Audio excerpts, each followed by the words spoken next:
Hey everybody, this is Rydo and we're back to another recording of Hearthstone. Today is Friday, September 28th.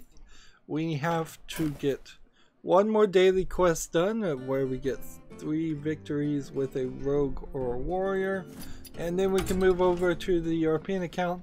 There is a decent chance that we will come back to the main Americas account today because there's just a ton of news. Had a bit of an incident, so I couldn't stream on Wednesday, and I already had a bit of a backlog that I was supposedly going to catch up on. Just double check, make sure it's rogue and warrior. So yeah, falling behind in a lot of things. I don't think I want to play quest warrior, so let's play death rattle rogue instead. Gamma Sutra has an article. Sony is shuttering PlayStation All-Stars Battle Royale's online servers. So Sony is closing down servers for PlayStation All-Stars Battle Royale on both the PS3 and Vita, ending online support for their mascot brawler after 6 years. This is a game I have completely forgotten about.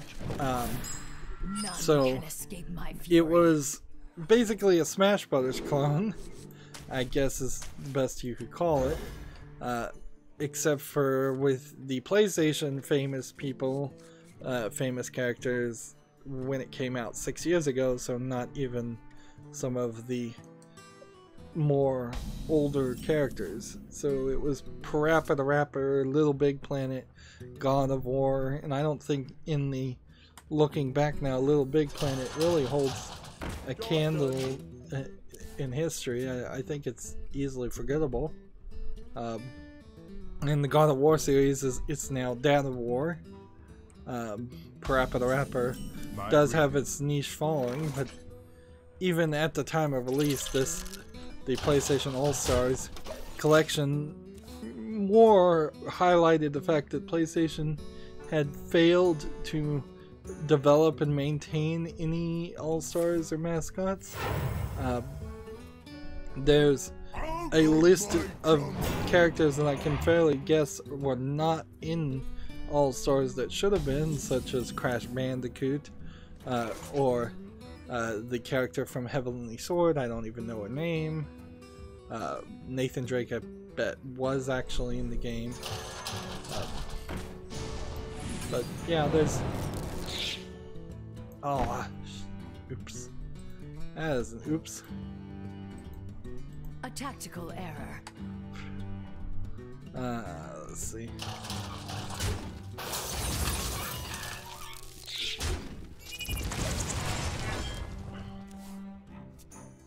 Offline will still be available to play. My thanks to you. But I doubt that really means anything. It would be fair also to say that while there are at things like EVO and other fighting game tournaments people playing old versions of Smash Brothers, I don't think PlayStation All-Stars ever got any kind of attention where people were wanting to watch other people run a tournament or play those games.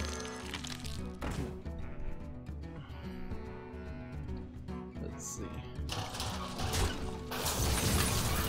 Also, 2 other games for PlayStation 3, Twisted Metal and Warhawk, are losing their online features, and Mod Nation Racers is set to lose its online features on October 10th. So pretty much all PlayStation 3 items are losing support for their online capability, and Sony is just abandoning PlayStation 3 people. As somebody who has a PlayStation 3 and only used it for watching Blu-rays, not a big deal to me, but if you were somebody who hadn't bought a PlayStation 4, or I would argue at this point, seeing the terrible support you're getting, you should probably move over to Xbox One. Of course, you kind of need both, particularly if you wanted to play Spider-Man. But yeah, if you're a poor gamer who only had a PlayStation 3 and you start to see less and less online support for these games, that's gonna kind of suck. But in reality, I bet there's so few people playing the games that whether you had online support or not didn't really matter, because you were forever going to be in a position where nobody would have been joining your game anyways. Let's see. The only thing I'm trying to do right now is win, by the way. I just boned it up. Justice is mine. There you go. Moving on. Gamer Sutra has an article. Vivendi lays plans to relinquish the last of its Ubisoft stock by 2019. Vivendi, I really did think that they might come back and try to buy Ubisoft in a couple years, and I guess eventually they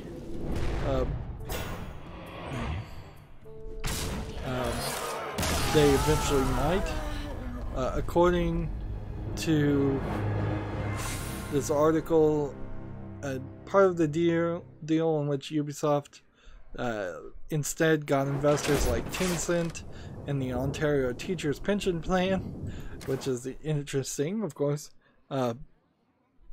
Vivendi agreed to refrain from purchasing Ubisoft stock for 5 years. So if that was in 2018, if we come back in 2023, I wouldn't be surprised if it all starts over again. Which gives Ubisoft 5 years, of course, to try to go private, which I think all companies should be private. None can escape my fury. I think the idea of investors is not beneficial to many people at all.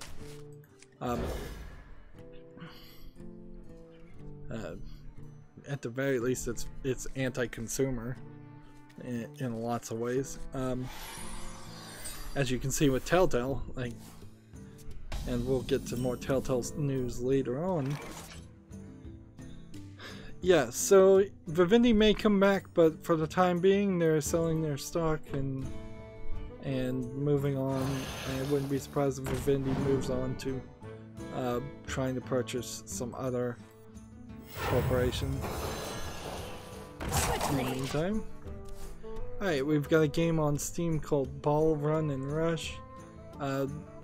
It's 3D geometrical shapes with a ball that can jump in the air, and it's kind of like a Super Monkey Ball game without the Super Monkey in it.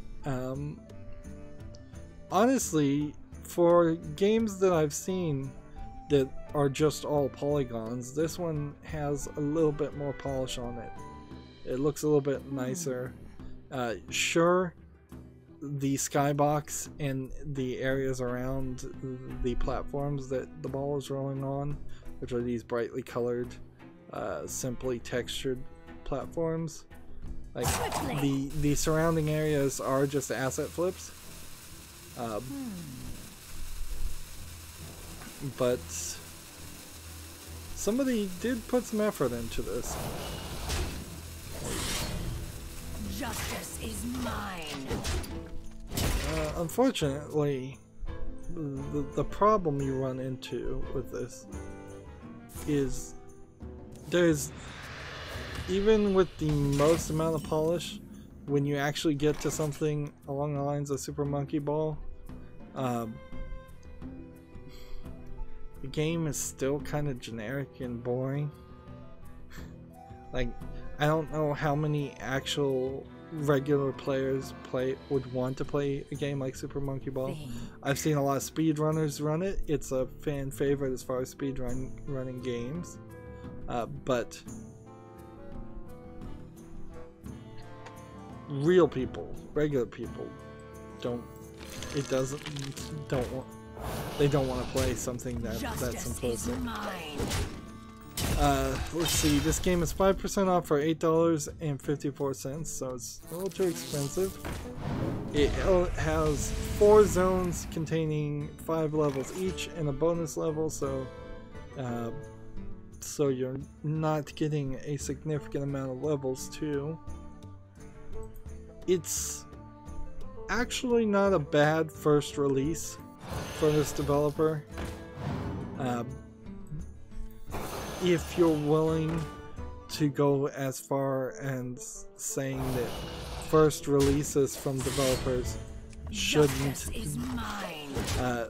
be good enough to buy, because I'm still thinking Ball Run and Rush is not worth buying, and so I'm gonna close it.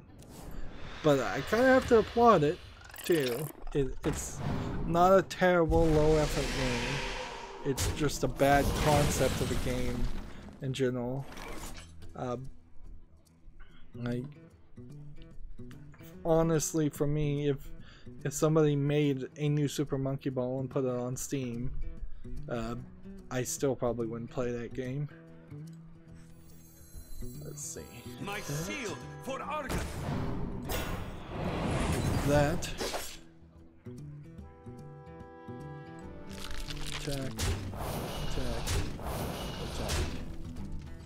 Justice Attack. is mine. Job done. You win this time. Victory, good. Next game we have on Steam is called Taco Truck Madness. It seems like it's an infinite runner where you're driving a car that's a taco truck from the left side of the screen to the right side of the screen infinitely, and you can go from the foreground to the background, changing between 2 lanes, and it seems like you shoot tacos, and there's a boss fight I'm now seeing where you're fighting a milk truck that is flinging milk bottles at you. You can also jump. It's kind of roughly animated. This is it's approaching MS Paint levels of drawing. It's clearly for iOS and Android it's also available, so clearly it's just a cell phone game ported to Steam. It's 20% off for $3.99. I don't know if this game was like 69 cents, just the minimum that you can list something on Steam. I'd be willing to wishlist it there. Of course, I'm gonna have to have a come to Jesus moment on my wishlist about just really cheap games at the end of the year, because having a bunch of 60-cent games that nobody really cares about and is probably not where I should go. That falls right back into my thought pattern of trying to get my channel back to playing games I'd actually play, and less of playing games that I just grabbed because they were cheap and thought it would be interesting to cover them, and frankly that did not pan out. Tragic Master says good game. Thank you, Tragic. Gamasutra has an article, 3 pain points in the production and design of Shadow of the Tomb Raider. I'm not sure if there is a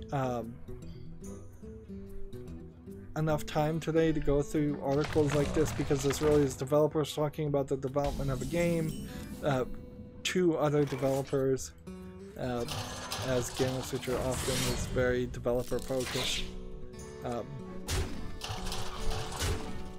Let's see, but we can skip to the bolded chapter designs. The first one says, first chapter is designing highly flexible difficulty settings was difficult.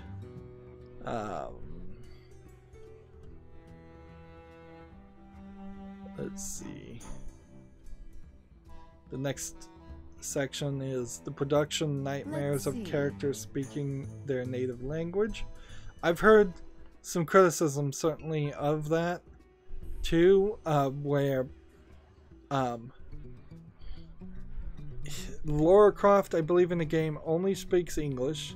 Her British accent of the new voice actor because she's of British English, to these characters that are speaking natively their native language, and they seem to be able to understand her, and then they speak in their native language, and she seems to be capable of understanding them, which it doesn't really make a lot of sense.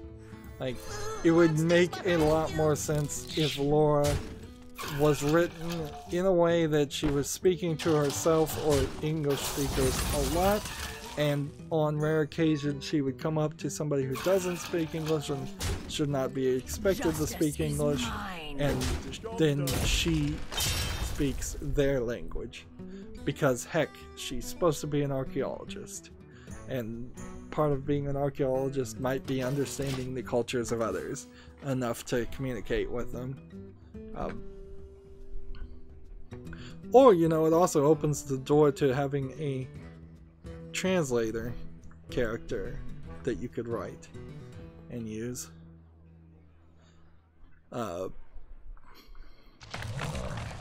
And, well, that's the only two sections. Oh, wait, no. There's a final section that says fixing the pace of the game mid-production. There's certainly, I would say all throughout production you really have to fix the pace of games. And I would say that particularly in the reboot series of Tomb Raider, there has definitely been some pacing issues, particularly at the end, where everything just speeds up and turns into a run and gun shooter. It happened in the first game, it happened in the second game. The final boss battles, I believe, were made by a completely different team, company, and you can definitely feel it.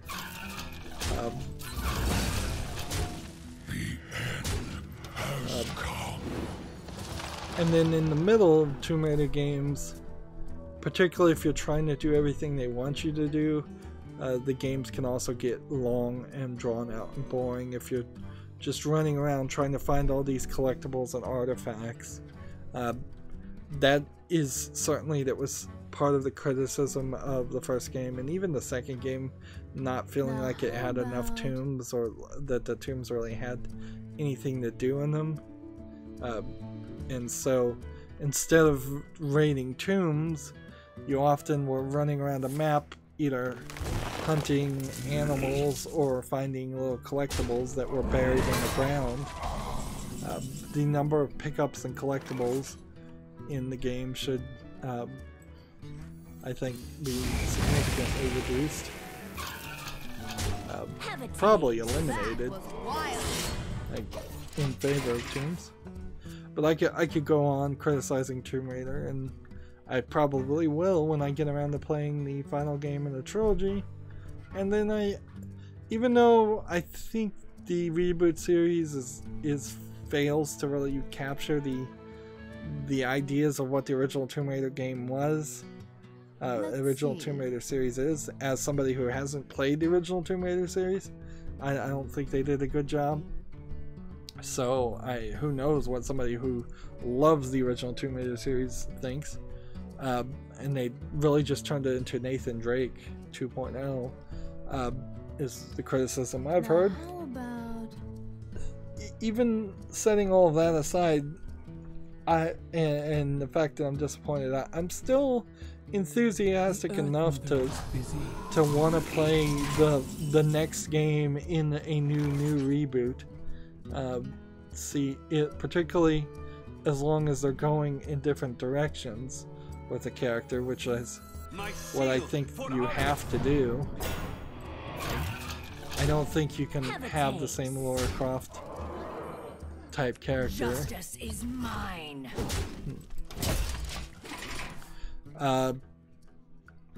GameIndustry.biz has an article: more than 1,000 jobs lost to studio closures over the past year, plus more affected by layoffs at Big Fish Games, Harmonix, Hangar 13, Violition, and more. So, over the past 12 months, There has been a lot of shutdowns. Telltale being almost completely shut down, being the most recent one.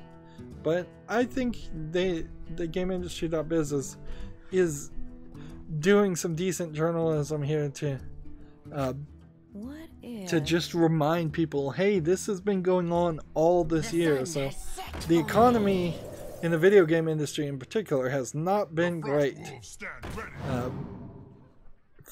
at least from the way it looks based on this. Dead Space developer Visceral was shut down in October of last year.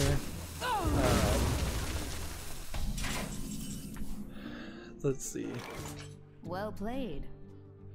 Motiga saw the game Gigantic developer Motiga saw significant I can't win them all.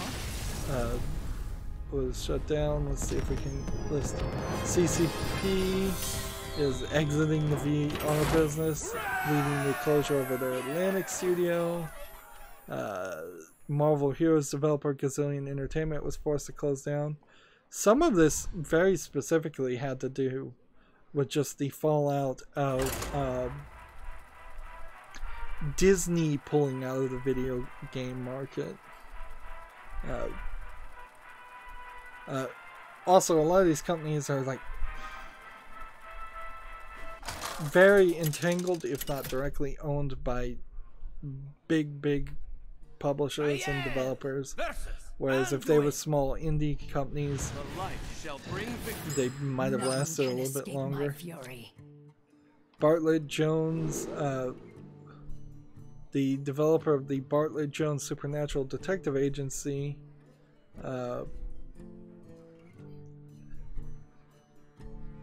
was also closed. Cliff Blazinski's Boss Key Productions was forced to shut down, and how he handled that was, I think, pretty badly. But you know, nobody really held his feet to the fire on that one. And you almost certainly know Cliff Blazinski is going to come back in less than 5 years and try to make another company. Wargaming closed. Carbine Studios closed. Capcom Vancouver was closed down. Let's see.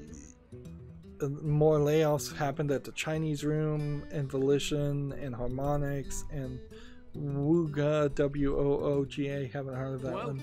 Nexon America, Fell Better Games, Hangar 13, Robot Entertainment, Jam City Twitch, Codemasters Evo, Saikai Project, and Big Fish Game recently laid off 15% of their workforce. And that's a story I think we'll cover individually later on. Big Fish Games, of course, is the developer that puts out a hidden object game about once a week for $12.99. And clearly that business model is starting to not succeed for them.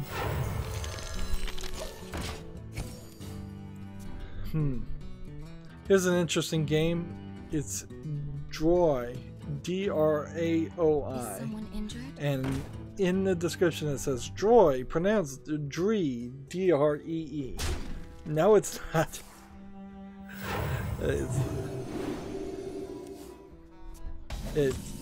At best, I could pronounce it D-R-A-O-E. So Draw-E? Draw-O-E? Like, I don't know if you are having to write how the name of your game is pronounced. You've failed marketing 101. Like, how is a kid going to tell their parents that they want to buy this game? How do you tell the person behind the counter that you would like this game? Where can I find it? Like, there's no reason here. You've gone. At best, you assume that this is some random spelling for search engine optimization, but you've gone so far with it, it doesn't make any sense. Also, this game is an online multiplayer magical battleground where you carve spells in the air with your bare hands. So, and apparently I was disconnected. Hopefully my entire internet isn't screwed up. I got a note from my internet provider that said, "Hey, we've noticed that your cable modem is not up to standards anymore. So let's send you a new cable modem." And I'm like, "Fine, mail me a new cable modem." Had to call them. It took too long on hold, of course. And so yeah, I told them mail them a new cable modem. The next day, instead of mailing me a new cable modem, they sent out a representative who went and looked at everything and put in a new cable modem. And I'm like, well, okay, fine. They're trying to save themselves a little bit on their bulk FedEx shipping. And so they just wanted to make sure everything was working and everything was working well. The guy honestly didn't seem like he spoke English as his native language. And so, like, I dealt with him, but I don't know if he really knew what was going on. Could have been his first day for all I know.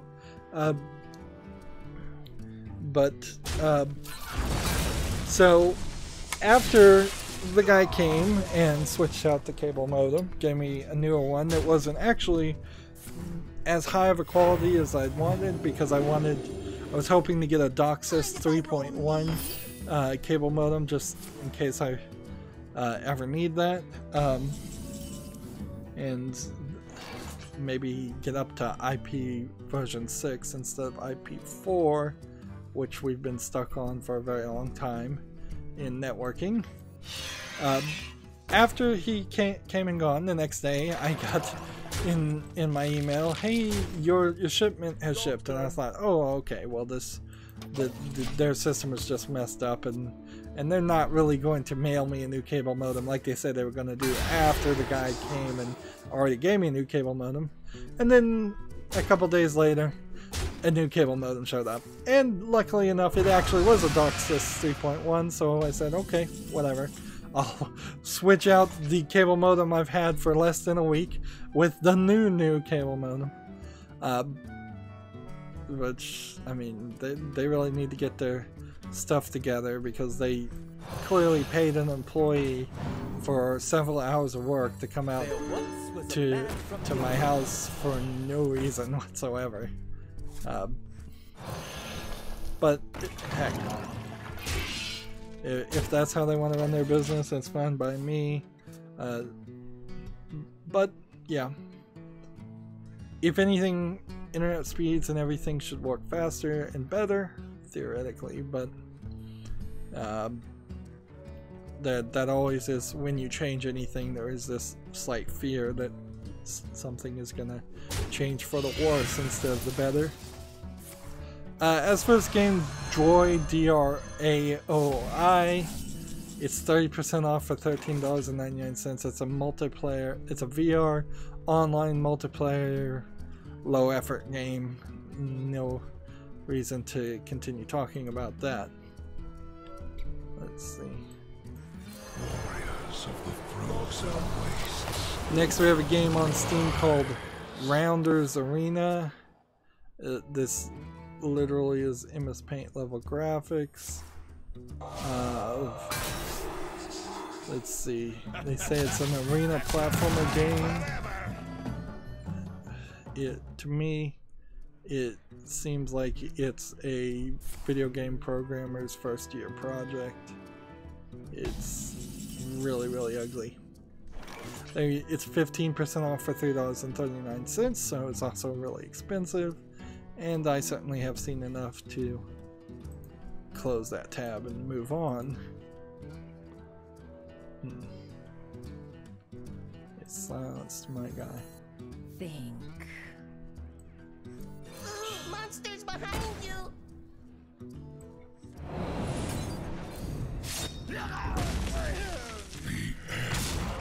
TechRaptor, sorry. Got quiet there for a second. TechRaptor, Microsoft brings mouse and keyboard support to the Xbox. I think it's developers discretion though. Yes, that's what it's saying. So if the developer of a game wants you to be able to use a mouse and keyboard, you can now use it. That being said, I'm pretty sure the adaptability controller does allow for the Xbox adaptive controller is just reports itself as a regular Xbox controller, so I don't think any way a developer could say no, you can't use that controller. Theoretically, with perhaps some hacking and tweaking, you could program the adaptivity controller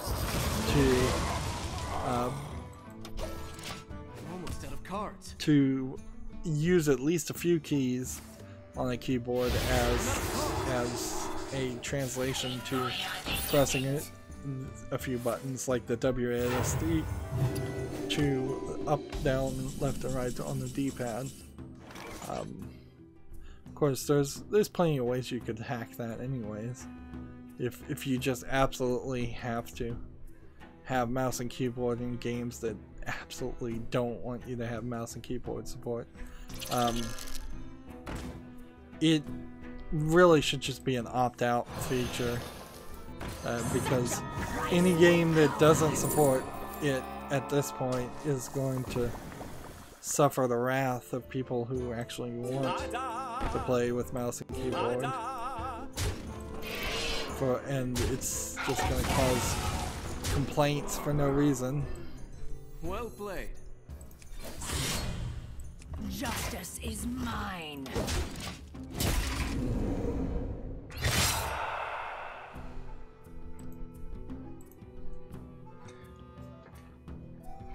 My beautiful creations. Yeah, I honestly, like, there is some work that needs to be done with mouse and keyboard support though, because I've heard it too many times from people that say, yes, people on mouse and keyboard just have so much better input and that you can't play on a controller and compete. But honestly, I think that's not likely to happen to most players anyways. And we're gonna have to restart Hearthstone for some reason. Speaking of mice, I bought a new mouse, the exact same model allegedly as the one I had before. Unfortunately, that's kind of not true. Logitech's M510 apparently is more of a series of mice, not a consistent device that they build over and over again. So the optical sensor and the hole for the optical sensor in this new M510 is bigger than what the optical sensor was on the old one.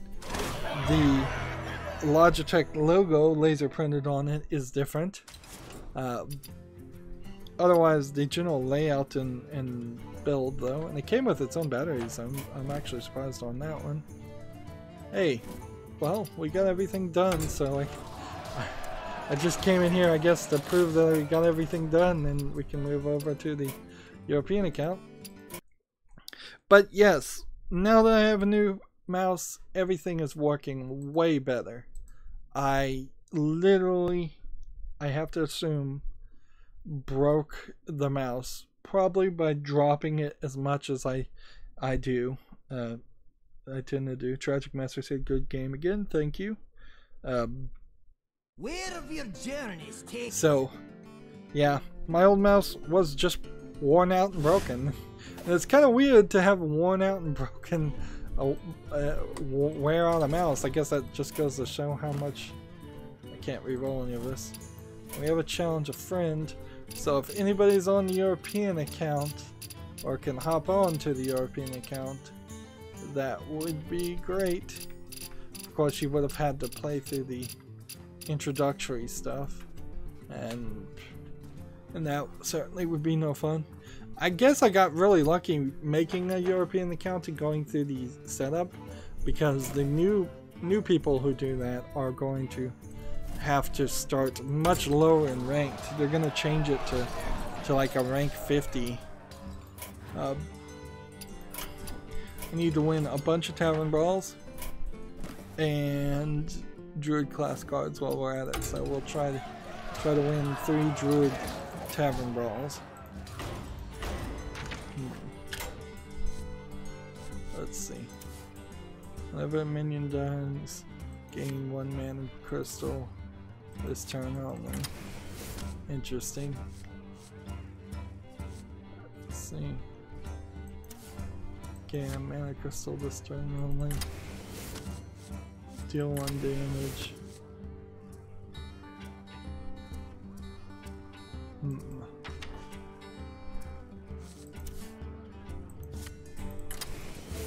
There we go.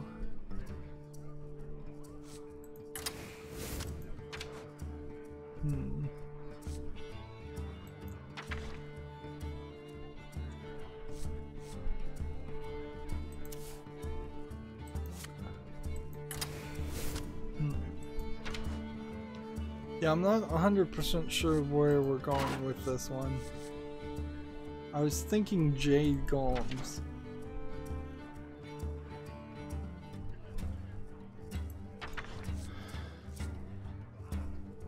Yeah. I don't think I need that. I was thinking that there was a 0 mana minion that would play all your mana and summon that many characters, but I think that's actually a demon. Thus not druid playable. Give your minions +1/+1.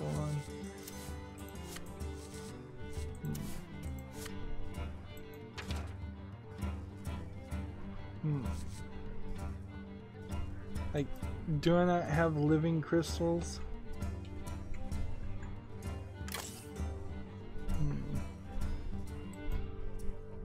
It'd probably help if I could spell living. There you go, living mana. That's what we need. Let's give that a try.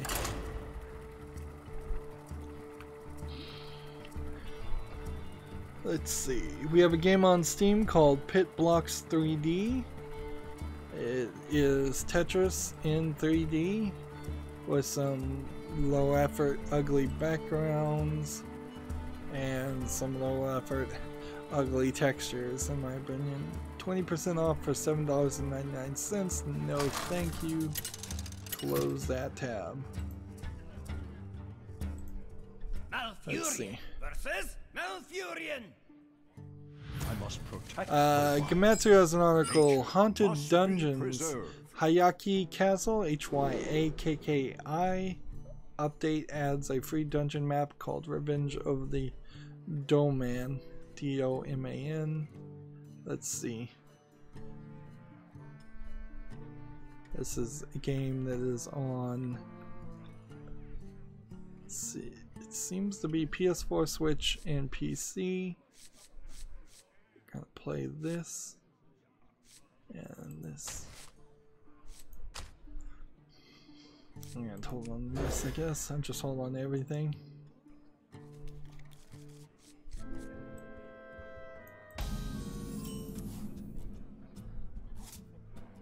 Let's see. My greetings. Hyakki Castle on Steam has a 53% positive of 13 user reviews. Time waits for no Let's one. see. My greetings. And it came out November 15th, 2017. So this game is about a year old. And I can see why it only has 13 user reviews and it's not positive. It's one of these Japanese dungeon crawler things that looks like there might be a card element to it, but the cards I'm looking at might just also be characters. None of the animation looks very good, and it's just a random dungeon Another crawler. night on the prowl. One thing I could say about Haunted Dungeons Hayaki Castle is, at the very least, it's not going with the at this point cliched anime girls aesthetic, and is instead going for let's see, a more traditional animation horror style, well, a more traditional ancient Japanese wall scroll horror style of drawing things. But I don't know how many people are actually into that style. Like, old Japanese people and nostalgic Japanese people would be cool and interested in this, and that's kind of it.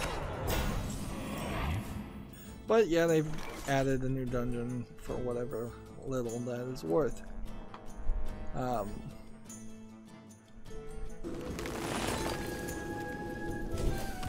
Continuing with that thought of for whatever that's worth, what I would describe as probably too easy for its own good game, SNK Heroines Tag Team Frenzy, has a new DLC character announced called Skullo Man, Skullo. Oh, not Skullo Man, but Skullomania. That makes more sense. Which is somebody in like a full body suit with skeleton, like a Halloween skeleton face painted on it. The scourge will devour all. So there's SNK Tag Team Heroines didn't blow the world up one way or the other. It probably got too much press over people complaining about it for no real reason, and because it's not being dishonest about it, it being kind of a lewd fighting game of the female characters in the SNK series. But also it's not lewd enough to actually be interesting, because it's really just cheesecake. There's no, from what I saw and heard, no actual nudity or anything in it.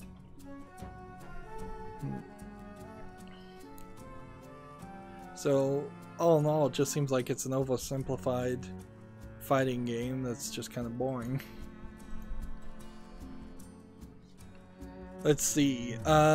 Moving on, Game of Sutra has an article. Carbine Studios will shut down WildStar on November 28th. Carbine Studios' massively multiplayer online game WildStar will be shutting down. Players. Let's see. Players have known that the sci-fi title would be winding down for a while, with Carbine having been closed down by the parent company NCSoft at the start of September. Okay, so this is not a super surprise, but we are seeing more and more of these online-only games, or heavily focused online games. Why did I lose? I don't understand. Whenever a minion dies this turn, gain a mana crystal for this turn only. I thought that was a quest card. I'm not paying enough attention, clearly.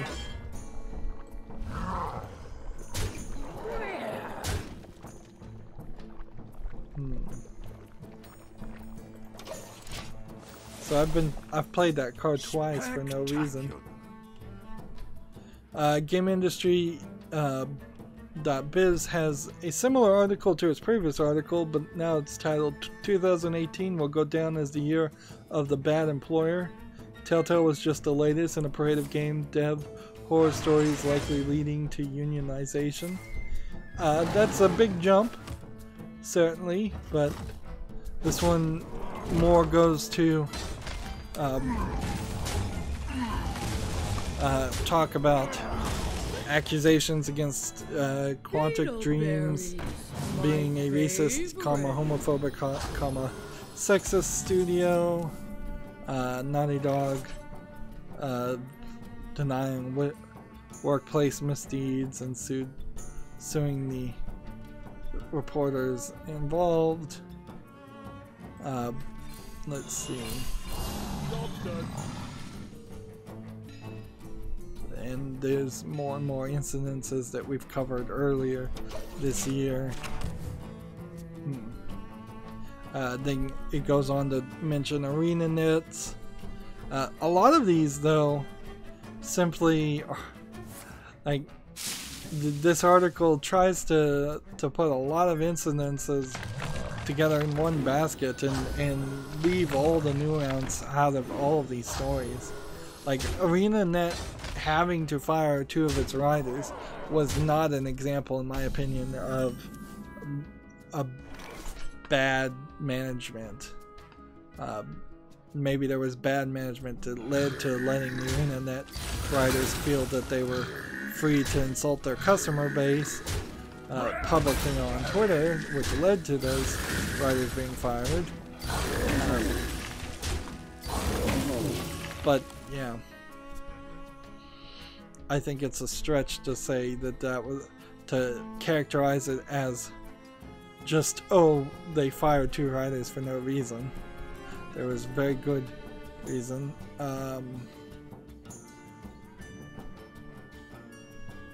Then they go on to talk about the riot incidences. So, if anything, you could also say that 2018 is just a year that people went crazy in the video game industry too. Development of the video game developers industry, and more people were doing things that, had they done it previously on something like Facebook, they might have not gotten away with it, or they're doing things that, had they said those things publicly in just in a crowd, they would have gotten in trouble with it. Something specifically about Twitter and this year happened where people shot off their mouths and felt like they were free to shoot off their mouths without their bosses being unhappy about that. Like, and I would probably chalk a lot of it up to what is jokingly referred to as Trump derangement syndrome, which, regardless of your feelings about Donald Trump being president of the United States,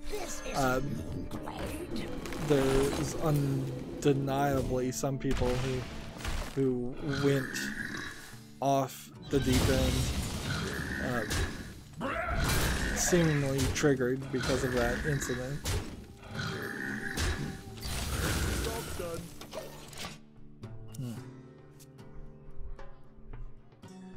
There's even a quote in this article that's in bold that says, "Previous years have likely been just as rife with neglect, exploitation, abuse, and malice. The difference in 2018, we're talking about it."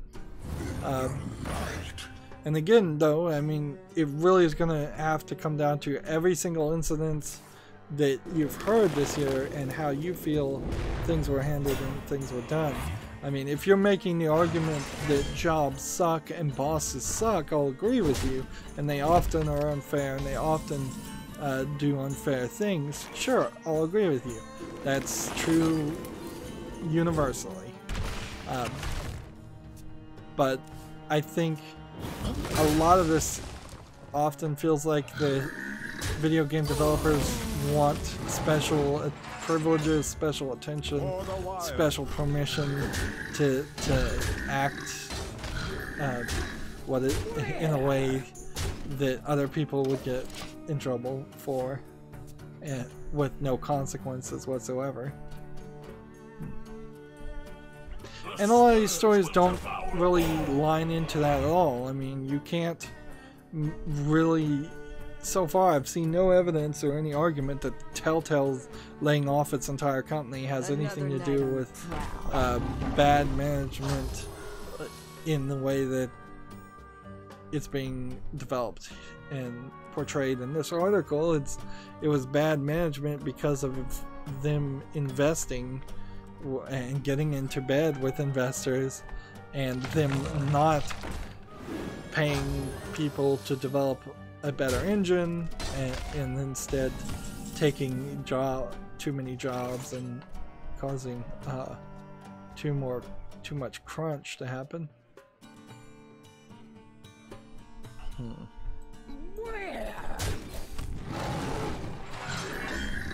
Let's see.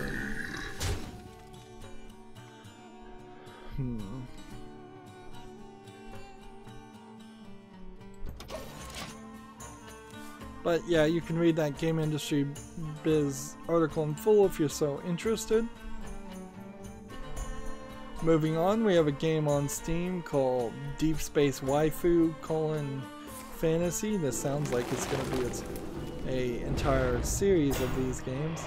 It's a top-down space shooter game with anime girls in the background, giant anime girls that have some areas of their body that can be targeted, and when you do enough damage to those targeted areas, that article of clothing in that area breaks off. I believe I've seen a game like this a long time ago, like Windows 95-esque era, and back then it kind of made some sense, like in a simplistic time like that would make sense for, you know, combining two cheap ways to sell a game.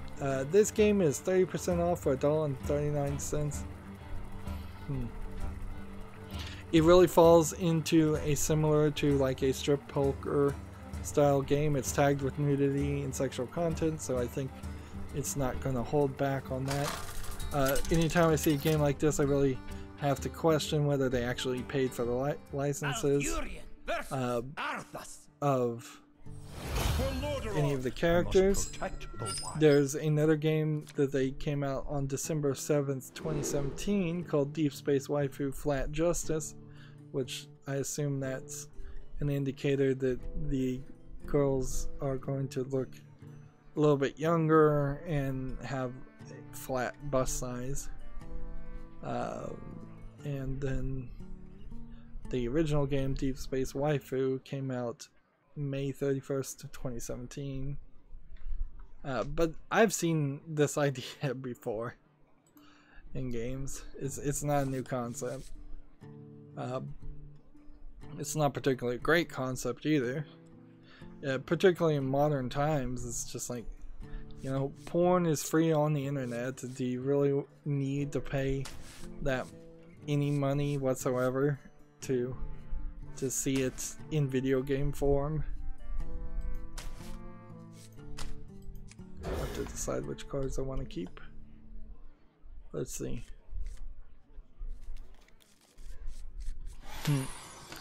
They've managed to Libretto, the core group, I suppose, that one of the core groups that are into emulating and preserving old arcade systems, has found a way to make Dreamcast games now work online. So if you wanted to play, was it like 3 or 4 games that use the modem on the modem attachment on the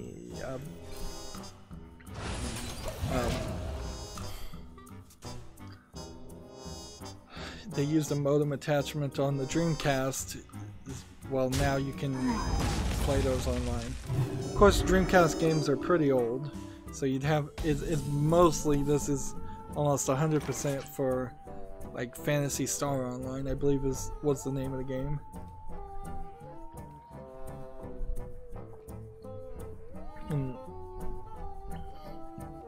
I think it was a direct order to direct modem connection too, so there's not like it's a server. It's instead a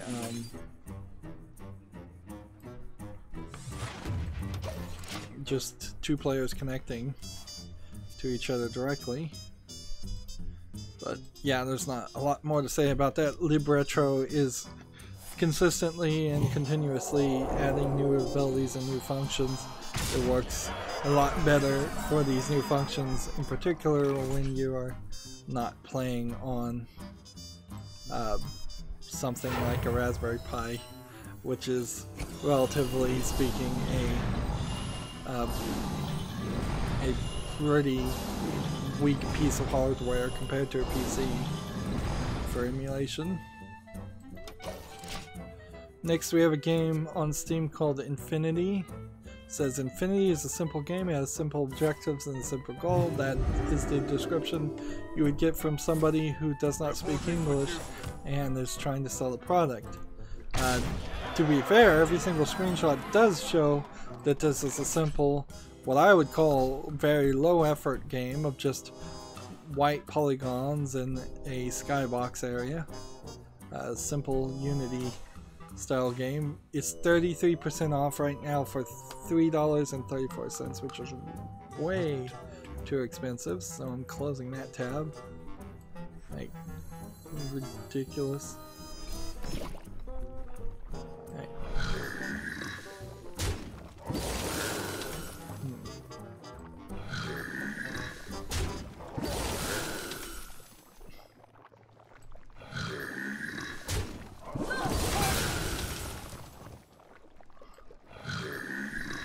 Can I kill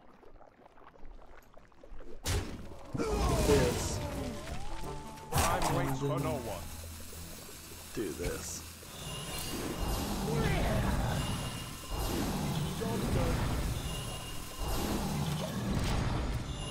Next we have a game on Steam called International Basketball Manager.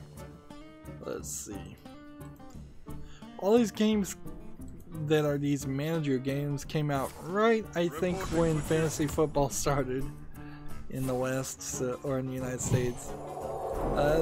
They all look incredibly boring to me. Like, this one, decent amount of polish in the pieces of paper that are being shown to you on screen as you're doing the managing, but there's no real game or action or interaction. This is a Ubisoft Uplay game, so it has third-party DLC. I mean DRM. And it's $9.99, and really couldn't see anybody justifying paying that much.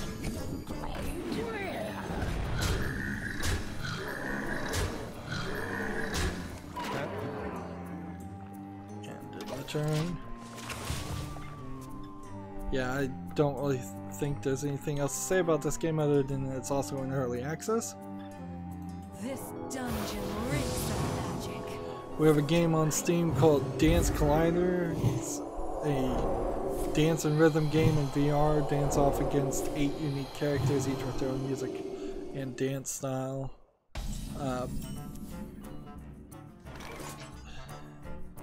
It only has 24 songs. It seems like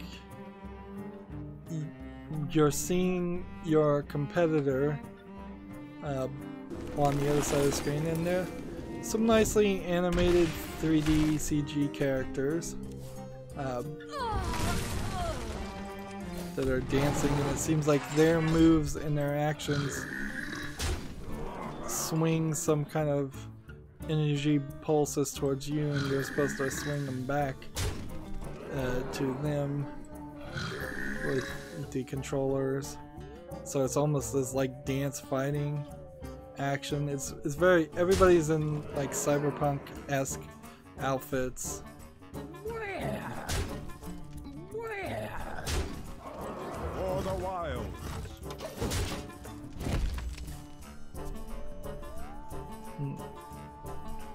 Honestly, I'm not an expert, but it doesn't really seem like that there's much dancing going on here, and clearly the controllers can only recognize what you're doing with your hands, and if you're actually moving your feet with VR on, you're probably going to regret that eventually and fall over. I think the concept of something like Beat Saber makes a lot more sense because it is embracing the element that you cannot control, which is the fact that you need to stand still.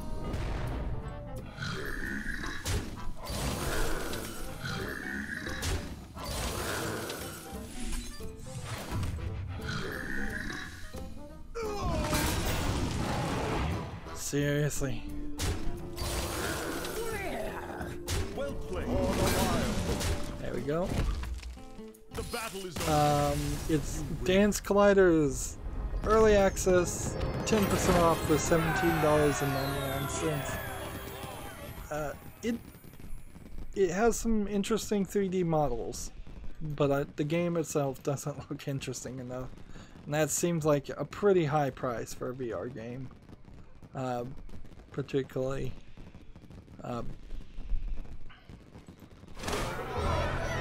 Particularly considering that I don't even remember what I was gonna say. I'm getting too distracted. There's a YouTube video that I think YouTube tweeted out where it was, why do deaf gamers wear headphones? I think I'll watch this, and my assumption is that there's a couple of good reasons for why a deaf, completely 100% deaf gamer would wear headphones. One, it would be able to give them a microphone if they're wearing headsets instead of headphones. Two, it makes them act more, allows them to act like they're not deaf and just be mixing with the crowd. Three, it also gives people the correct impression that they can't be heard. If you were not wearing headphones and somebody was trying to talk to you, it would sound like, it would look like you were ignoring them. But if you put on headphones, then people make the assumption that they can't be heard and don't try to talk to you. So it can just solve some social potential conflicts that might happen. I don't know any other reasons though. Tragic Master said good game again, thank you. We've gone another hour, so this is a good place to wrap this up, and we're still very much in the case. I also need to challenge a friend, so that's going to add problems. So I'm gonna see if I can just randomly friend request people on the European account. I did try a challenge a friend on, I believe, the Asian account, and the person declined it, which would have given them 80 gold. And it's a pretty strict rule going forward. If somebody friends me, even if they're a fan on my channel, and for any reason they decline a challenge a friend quest, then I'm gonna unfriend them, because this friend list, as much as I would love it to be just fans online who want to play me, and I still want to commit to that somewhat, I also need it to actually be helpful for getting the challenge a friends quests, which have come a lot more frequently. Anyways, that's going to be it for this recording. As always, I ask you to like, share, subscribe, comment, and watch every second of my videos. If you want a friend or follow me on any social media sites, there's a whole bunch of links down below in the description. Thank you for watching. Have a good evening.